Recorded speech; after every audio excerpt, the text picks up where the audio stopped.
जय श्री राम। मित्रों, आज मैं आपके सामने एक बहुत ही अनोखी खोज बोले इसको, ये हमारे मन में जो मंथन चलते रहते हैं वो मैं आपसे बताऊं, वो मैं आपके साथ शेयर करने जा रहा हूं। और ये जो थॉट है, ये विचार है, ये बहुत ही दिलचस्प है और आपको सोचने पे मजबूर कर देगा कि ये वास्तविकता में कितनी गूढ़ता से चीजें हमारे शास्त्रों में लिखी गई और सरलता से हम तक पहुंचाएंगे। इस वीडियो को अवश्य पूरा देखिए, क्योंकि अगर इसे आप बीच में छोड़ देंगे तो आपको कुछ समझ में नहीं आएगा। तो अगर आपके पास समय नहीं है, कोई बात नहीं, इस वीडियो को यहीं पॉज कर दीजिए, उसको बाद में देख लीजिएगा। और अगर समय है तो प्लीज इसको पूरा देखिए, तभी इसके असली मर्म को आप पहचान पाएंगे और ग्रहण कर पाएंगे। तो वीडियो की शुरुआत करते हैं और इस वीडियो के माध्यम से ये हम जानेंगे कि किस प्रकार से राम, लक्ष्मण, भरत और शत्रुघ्न जी, जो 4 पुरुषार्थ हैं हिंदू धर्म में जो माने गए हैं, धर्म, अर्थ, काम, मोक्ष, इनसे किस प्रकार से लिंक्ड है। और जो जितनी सरलता से तुलसीदास जी ने इन सब चरित्रों को रामचरितमानस में बांधा है, पिरोया है, वो सब हम इस वीडियो के माध्यम से एक एक करके उस पर चर्चा करेंगे। सबसे पहले हम चर्चा करते हैं पुरुषार्थों की। हिंदू धर्म में 4 पुरुषार्थ माने गए हैं। पुरुषार्थ यानी गोल्स ऑफ लाइफ, हमारे जीवन के उद्देश्य। सबसे पहला उद्देश्य या जो सबसे पहला पुरुषार्थ है वो ही है धर्म। सो धर्म क्या है? धर्म इंग्लिश में बोले तो राइचियसनेस है। क्या सही है, क्या गलत है, उस जो सही है उसका आचरण करना ही धर्म है। धर्म और कोई विशेष वो नहीं है। दूसरा अर्थ। अर्थ का जो संबंध है वो पैसे से है, कर्म से है।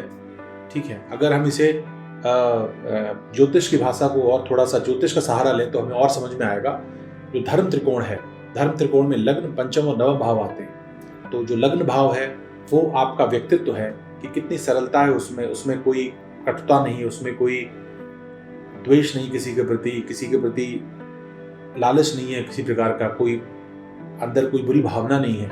ये सब धर्म के अंतर्गत आती है। पंचम भाव जो शिक्षा का भाव है, धार्मिक शिक्षा को ग्रहण करना, प्रारब्ध को समझना और चीजों को मंथन करके और लोगों तक पहुंचाना, यह भी धर्म के अंतर्गत आता है। फिर नवम भाव है तीर्थाटन का, यात्राओं का, धार्मिक यात्राओं का। और धार्मिक यात्राएं बेसिकली जहां तक मेरी समझ है ना, वो धार्मिक यात्राएं कोई मंदिर विशेष यात्राएं नहीं है कि हम मंदिर में गए या कहीं और तीर्थ स्थल पे चले गए, तो नहीं। धार्मिक यात्राओं का मतलब वो यात्राएं जहां पर आप अपने आप को ढूंढते हो। तो अगर आप घर से रोज निकलते हैं और उसमें आपके अंदर मंथन चल रहा है, वो भी आपकी धार्मिक यात्रा ही है। जो मंथन अगर अपने ऊपर, अपने बारे में आप सोच रहे हैं, धर्म के बारे में सोच रहे हैं, तो वो यात्रा भी धार्मिक यात्रा बन जाती है। ज्योतिष के माध्यम से आप समझ सकते हैं कि धर्म किन चीजों से मिलकर बना है। अब अर्थ की बात करते हैं तो अर्थ त्रिकोण में आता है द्वितीय भाव, 6th हाउस, छठा भाव, दशम भाव। तो ये जो भाव है, द्वितीय भाव धन संचय का भाव है, कुटुंब का भी भाव है। अगर आप गौर से समझें तो 2nd हाउस, द्वितीय भाव, कुटुंब का भाव, परिवार का भाव। 6th हाउस सर्विस का भाव है, सेवा का भाव है। एंड 10th हाउस कर्म का भाव है, कार्य क्षेत्र का भाव। तो अगर इस प्रकार से हम समझना चाहें अर्थ को, तो वो सारे कुटुंबियों के लिए सेवा का भाव रखना, सेवा से कोई कार्य करना और उसका जो है ना जीविकोपार्जन के लिए जो धन एकत्र करना, ये पुरुषार्थ अर्थ पुरुषार्थ में आते हैं। और तीसरा जो पुरुषार्थ है वो है काम पुरुषार्थ। जी हाँ, काम मतलब किसी प्रकार की भी कामना होना, किसी प्रकार की भी इच्छा होना। तो इच्छा होने के लिए किसी प्रकार का जो भी मन में अच्छी बुरी इच्छाएं उत्पन्न हो रही हैं, वो हम काम भाव से देखा करते हैं। तो ज्योतिष में 3 जो मुख्य भाव हैं वो काम त्रिकोण के अंतर्गत आते हैं, 3rd house, 7th house and 11th house. तो तीसरा भाव पुरुषार्थ का भाव है, कितना आप संघर्ष करते हैं जीवन में, वो काम के अंतर्गत आता है। क्योंकि किसी चीज को पाने के लिए आप संघर्ष तो करेंगे, और वो समझ में आता है 3rd हाउस से। और 3rd हाउस आपका पुरुषार्थ का, इसीलिए उसको भाव बोला जाता है, उसको संघर्ष का भाव बोला जाता है। 7th हाउस से आपकी भार्या यानी पत्नी का विचार भी होता है, व्यवसाय का विचार भी होता है ना। तो जो 7th हाउस है ये भी काम त्रिकोण के अंतर्गत आता है और ये काम त्रिकोण का लग्न होता है। और 11th हाउस जो धन को पाने का भाव है, जो लाभ का भाव है, वो भाव, उसको हम इच्छा पूर्ति का भाव ही बोलते हैं। तो ये काम त्रिकोण के अंतर्गत आते हैं। और मोक्ष त्रिकोण 4, 8th एंड 12th हाउस, चौथा भाव, अष्टम भाव और 12वां भाव, ये मोक्ष त्रिकोण के अंतर्गत आते हैं। ठीक है, तो ये सारे के सारे भाव आपको मैंने बताए। ये सारे पुरुषार्थ किस तरीके से हमारे जीवन से जुड़े हुए हैं, कुंडली में या ज्योतिष के माध्यम से मैंने आपको समझाया। और अब हम समझते हैं कि किस प्रकार से राम, लक्ष्मण, भरत और शत्रुघ्न इन सब से जुड़े हुए हैं। राम कौन है? राम धर्म है। क्योंकि अगर भगवान शंकर को हम सद्गुरु मानते हैं तो उनके हृदय में कौन वास करता है? उनके हृदय में धर्म वास करता है। धर्म है राम। और जगह जगह आपको समझ में आएगा, पूरी रामायण में उन्होंने धर्म परायणता का परिचय दिया है। सबसे ज्यादा धर्म परायण है हमारे राम। तो धर्म को राम जी से जोड़ा गया। जो दूसरा नंबर आता है अर्थ। अर्थ को हम किसे जोड़ सकते हैं? अर्थ को हम जोड़ते हैं भरत जी से, क्योंकि भरत जी सेवा कर रहे हैं अयोध्या वासियों की। ठीक है, और उसको पूरा अच्छे तरीके से मैनेज कर रहे हैं। तो वहां हम जोड़ते हैं भरत जी को। काम जो कामनाएं हैं वो कौन पूरी कर रहा है? वो शत्रुघ्न पूरी कर रहे हैं। शत्रुघ्न को रिपुसूदन भी कहा जाता है।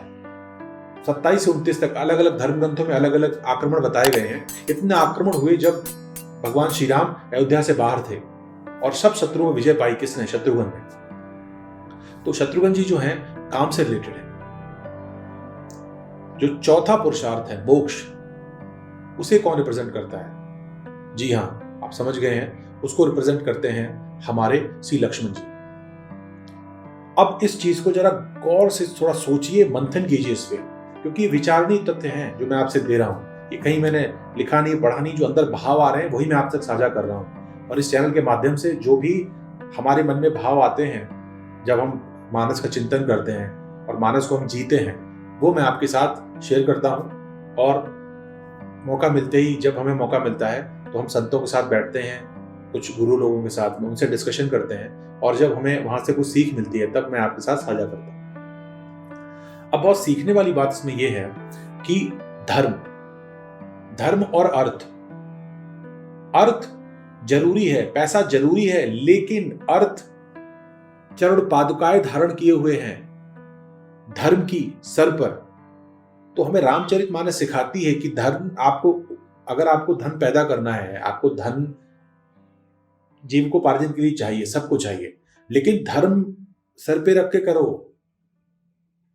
जब धर्म आप सर पे रख के करोगे तो साम्राज्य आपका बढ़िया से चलेगा। साम्राज्य मतलब जो आपकी फैमिली है, जो आपका आसपास का जो आपका सर्कल है, वो अच्छे से ग्रो करेगा, उसमें शांति भी रहेगी और सौहार्द भी रहेगा और प्रेम भी रहेगा। और काम जो है ना, वो अर्थ का जो जीविकोपार्जन है उसके लिए जितना काम करना है हमें, वही हमारी काम भावनाएं हैं, वही हमारी पास जो हमारी इच्छाएं हैं वही होनी चाहिए।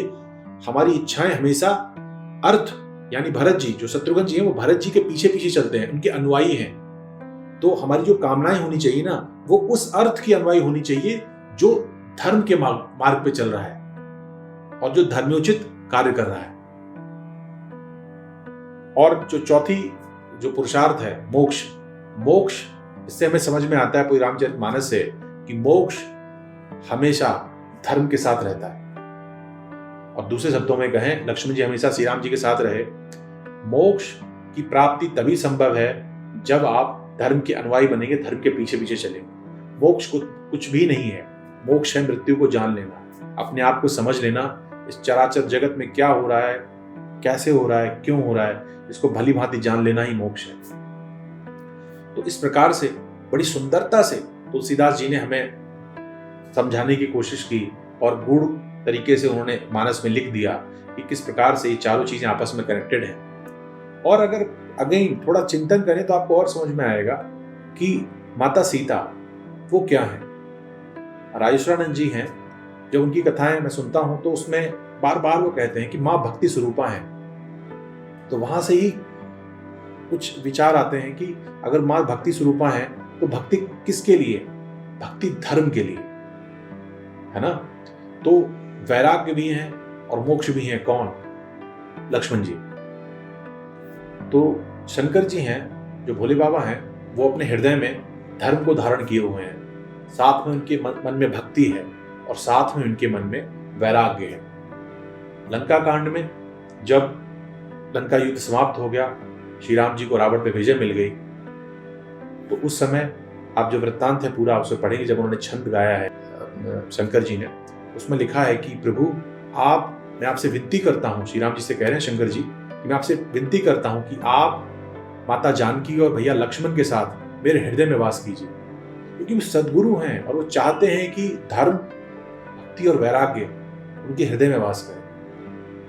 तो उसी प्रकार से हमें मानस से यही सीखना चाहिए कि हमें धर्म को धारण करते हुए सारे कार्य कर रहे हैं अपने, और उसी से हमें जीविकोपार्जन के लिए जो धन चाहिए, धर्म के लिए जो धन चाहिए, लोगों के भले के लिए जो धन चाहिए, वो हम पालन करें। और हमारे मन की जो कामनाएं हैं, वो कामनाएं सिर्फ उस धन को पाने के लिए ही हों, और हम सदा ही धर्म के मार्ग पर चलते रहें, जिससे हमें अंत में मुक्ति प्रदान हो, मोक्ष प्राप्त हो। तो बस यही एक टॉपिक था, एक विचार मन में उठ रहे थे, मैंने सोचा आपके साथ साझा करूं।